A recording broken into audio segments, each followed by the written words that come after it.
হয় নমস্কাৰ, আপোনালোকৰ মাজলৈ এটা অন্যতম ভিডিঅ'লৈ আপোনালোকক স্বাগতম জনালোঁ। মই আজি আহিছোঁ ভোট জলকীয়া খেতিৰ পথাৰখন চাবলৈ।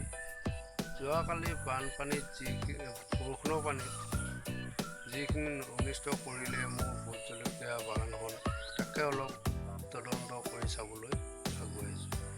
আপোনালোকে শেষলৈ চাব, ক'ত কি হৈছে সকলোৱে দেখা পাব। জলকীয়া তলিৰ বাগান, জলকীয়া উঠিব পৰা নাই। কালি পৰহি ইমান ডাঙৰ বৰষুণ পৰি গোটেই জলকীয়া পুলি পানীৰ তলত সোমাই আছে।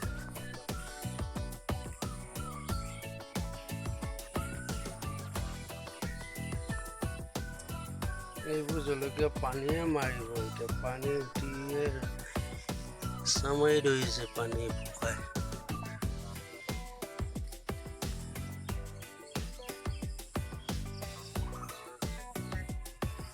জলকীয়া পুলি চাওকচোন কি অৱস্থা হৈছে।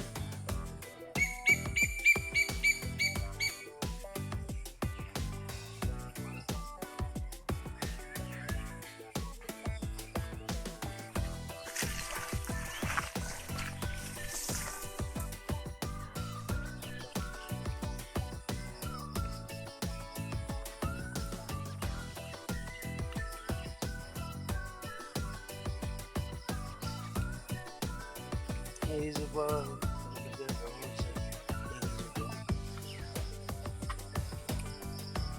এইটো এটা বেমাৰ ধৰিছে। বেমাৰটো চাওকচোন, আপোনালোকে মন কৰক।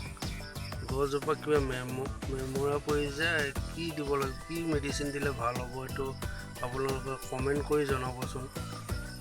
মোৰ বহুতকেইডাল গছ তেনেকৈ মৰি গৈছে।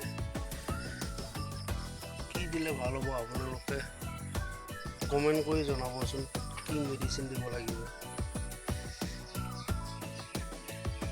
কেইদিন হৈছিলে নিকাই দিয়া, জংঘলবোৰ চাফা কৰা, আকৌ জংঘলে হেঁচা মাৰি ধৰিলে। চাওকচোন, গছৰ পাতে হেঁচা মাৰি ধৰি মাৰিব পুলিটো। এতিয়া এনেকৈ হ'লে কি খেতি কৰিব। বতাহ ধুমুহা বানপানী হাবি জাবি কৰি খৰচা কৰি কি হ'ব এনেকৈ হ'লে।